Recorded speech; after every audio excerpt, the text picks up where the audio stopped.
Carolina, preparing now for a meeting with his Council on Jobs. And our next guest says the president's policies on jobs simply are not working. And he and congressional Republicans have a few solutions of their own. And that's a live shot of Air Force One pulling in there. Here to talk more about this, Congressman Michael Grimm, Republican from New York. Congressman, great of you to be here. Nice to be here. Adam Shapiro referenced the op-ed that was in the Wall Street Journal written by Jeffrey Immelt and Ken Chenault of American Express on the Jobs Council about what should be done. Is there any one thing in that you agree with? Well, there's actually quite a bit. I mean, if you look at it, it marries up very well with the Republican agenda. We just put out a jobs agenda. And, for example, right off the top, rolling back the regulations, cutting through the red tape. It's one of the biggest things stifling our ability to grow right now is that we can't build anything. We're completely stymied by regulatory red tape. So I think that is very much on point, and we've been beating the drum on that for quite some time. The other thing is that was very consistent was increasing capital and access to credit for small businesses. This was something that we talked about back when they were bailing out banks to say, are there going to be strings attached to make sure they lend it to small business, which they didn't. So getting that moving again. So I think there's a lot of things that are very consistent with it. The other thing is that they mentioned about construction, getting construction moving again. Yeah. The irony here, you know, I was very, very critical of the stimulus package. We spent almost $1 trillion. But we didn't spend it to build our infrastructure, to grow the United States. I think that was a huge mistake on the part of the president. And now we're hearing from this council that that's exactly what we should have been doing. Well, it's interesting because that goes, I was just talking to Don Marin about this idea that can you cut your way to prosperity? No. So the answer then from even from a Republican congressman is no, you need to spend on certain Well, it's half the equation. Areas, or no? It's half the equation. Look, you can't create jobs in a vacuum. It's actually very, very simple, and those that have been in business and small businesses know this. If you're laden with a tremendous amount of debt, no one is going to have the faith to invest in you. So we have to get our debt under control. But at the same time, we have to have smart policies that are going to promote growth. The biggest problem we have now for creating jobs is uncertainty. If you look at the balance sheets of all corporate America, they are heavy in cash more than ever in our history. And the reason for that is they don't know what the rules are. You look at Dodd-Frank, for example, and it is completely laden with uncertainty. And if we don't get out of our own way and start creating policies that bring certainty to the market, then we're never going to be able to create jobs. But Congressman, you are saying we need to spend and we need to cut. That's sort of what you're saying. You're saying spend wisely. No. But the agenda has to be cut.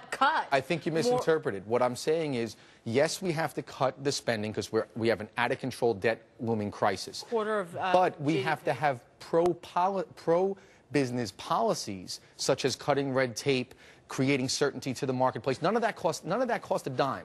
Rolling back the regulators and bringing certainty to the market. Infrastructure spending costs money. But that was the lost opportunity of the stimulus. Now that we've wasted that trillion, we can't come up. I would not come back and do another one. I'm saying that was a lost opportunity, and they did it wrong the first time. So doesn't that leave the economy in kind of an interesting, interesting is not the right word, in a tough spot, because you didn't, if you were right, and you should have spent that money, and of course hindsight is 20/20, but say we go back, we say we should have spent it, and now we're going to say we don't have the money too. I guess that's your argument. Right. So what you do then it's actually pretty obvious. What we then do is we incentivize. We do bring taxes lower, but broaden the base, and we give incentives to the small businesses to grow and to the mid-sized businesses. The entrepreneurs have the answers. We need to let the entrepreneurs innovate because that's what they do. All right.